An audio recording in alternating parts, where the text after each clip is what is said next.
con el parricidio de Miguel de la Madrid, por ejemplo? ¿No es una mancha de grasa en la historia del ya manchado PRI? ¿Quién va a querer votar por ese partido, por tu partido?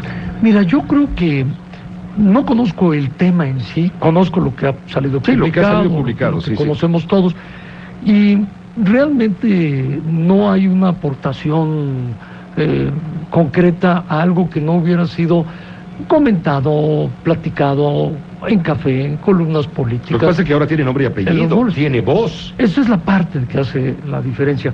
La pone un rato y luego la quita. Y luego la quita. Se enferma. Entonces yo por eso en el libro sostengo que el sistema vive y que esto lleva a que el país se nos esté muriendo. Claro. Entonces, porque el sistema ahí está. El sistema... Pero Carlos Salinas sigue siendo tan poderoso. Yo creo. Como para saber de antemano lo que sucedió en la entrevista y ponerse el parche, como tú bien dices, antes de que le salga el grano. No lo creo, sin entrar en el ánimo de una defensa al periodo del presidente Salinas o al mismo. A mí me parece que se le han colgado a veces muchos santitos o muchos diablitos, según lo quiero no ver, que de repente lo hacen más un personaje mítico que lo que realmente tiene de poder dentro de la esfera política del PRI. En mi presidencia jamás tuve una conversación con él para hablar un asunto sobre el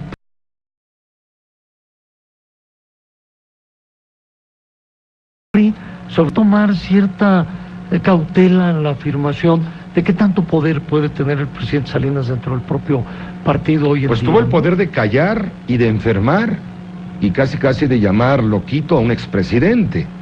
Así de grave, porque en cuanto se supieron estas declaraciones que divulgó Carmen Aristegui como parte de una entrevista para un libro, inmediatamente se empezó a operar desde Londres, a través de manos aquí en México, se empezó a operar en la Casa de León Rojo, se empezó a operar toda una estrategia de control de daños.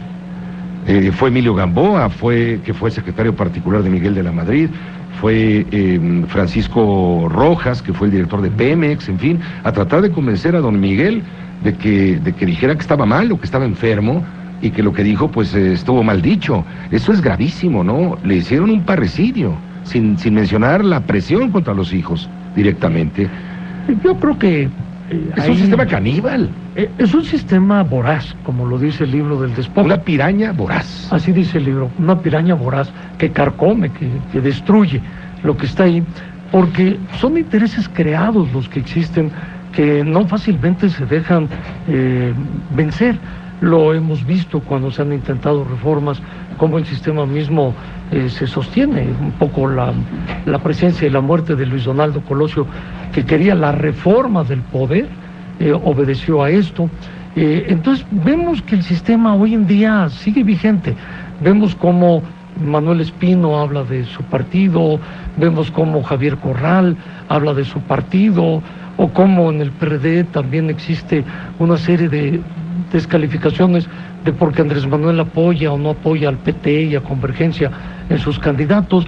Vemos un poco de todo esto en los partidos políticos, más allá de ideologías, más allá de pertenencias. Lo que estamos viendo es la descomposición de un sistema político que no basta restaurar como lo es un sistema político impune, Roberto Madrazo, porque se pone de relevancia que Miguel de la Madrid puso a Carlos Salinas, no que el proceso democrático interno. Eso fue una vacilada como siempre, ¿no? Y luego Carlos Salinas pone a Zedillo como candidato sustituto, lo hace cargar un cadáver y lo hace ganar unas elecciones, y él lo pone por decisión. El que no metió las manos fue Ernesto Zedillo finalmente, o lo había negociado, no lo sé. Yo creo que sí las metió. El libro afirma precisamente que sí las mete, y pone desde luego las condiciones para desmantelar al PRI. Trabaja 6 años en su desmantelamiento, 7 presidentes de Comité Nacional en el periodo de un presidente, son demasiados. Perdimos todo en 1997, tú te acordarás que fue una derrota muy difícil para el PRI, que pagó sus facturas, y de todo lo que hoy se discute, el PRI pagó sus facturas en el 97, pagó su factura en el 2000, en el 2006, ¿Y las va a pagar en 2009? Es que le toca pagar ahora a quien es el gobierno.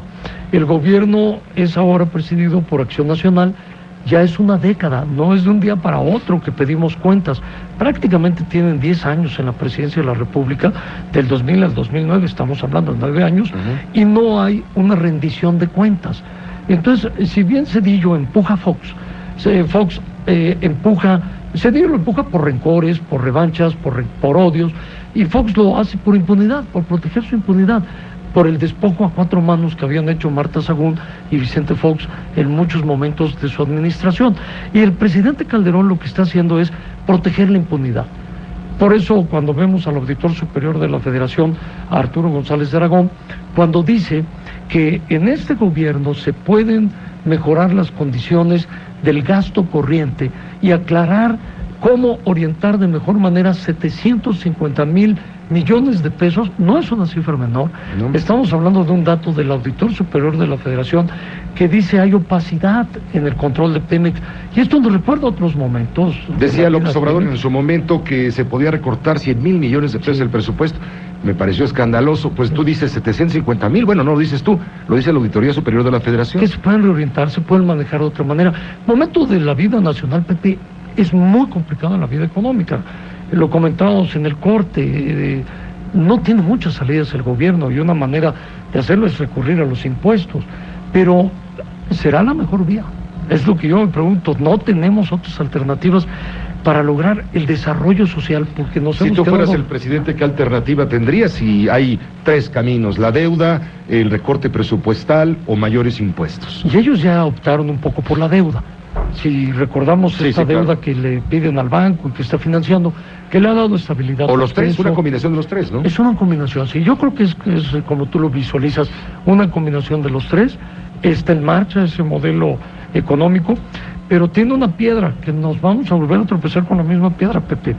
La piedra con la que tropezaron los populistas o los neoliberales hoy en día es este sistema.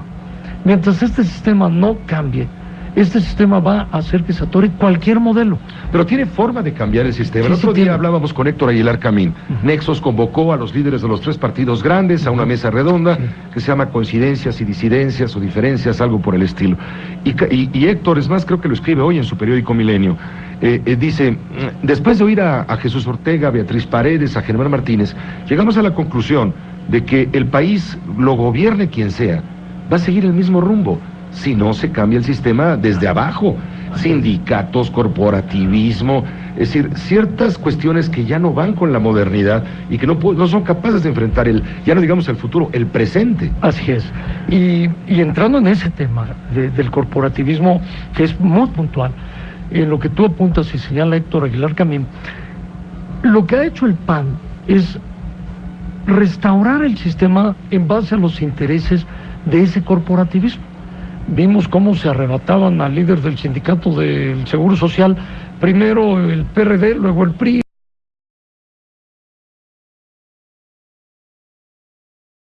Y luego el PAN, por el PRI, primero el PRD, luego pasó al PAN. Luego sale Valdemar, se va al PAN.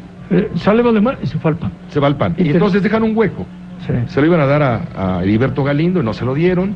Heriberto ya renunció. Que hubiera hecho un buen papel. Yo creo que sí, ¿no? Ha hecho un gran trabajo en materia ideológica dentro del partido. Y mira, el hecho del corporativismo lo vemos ahora también con Elba. Elba tiene sitiado al presidente Calderón, porque es una elección muy cerrada la que tuvo el presidente Calderón. Le debe un favor enorme a Elbester y deciden entonces entregarle la lotería. Quitan ya van 2 directores del Elbester que se van, Jiménez y Paco Yáñez, los 2 van, y vuelven a dejarle la lotería, le dejan el ISSSTE, el FOBISSSTE, le dejan la Secretaría de Educación Pública. Sí, hasta logró echar a Josefina. A Josefina Vázquez Mota, ¿no? Se va Josefina como candidata de Acción Nacional a diputada, pero cuando estaban en pleno proceso de la reforma educativa a la que íbamos a entrar, y que me recuerda todas las resistencias que el sindicato siempre ha tenido a esta descentralización del sindicato, que es una manera de transformar la vida educativa. ¿La maestra Elbester tiene en calidad de rehén al gobierno? Yo creo que sí, el presidente está como rehén, indudablemente, de ella, de los intereses creados de la dirigencia del sindicato, que es la delincuencia oficialmente admitida. La vemos con las Hummers, usando recursos del sindicato, y luego dice que las van a rifar para mejorar escuelas y no pasa nada. no sucede nada.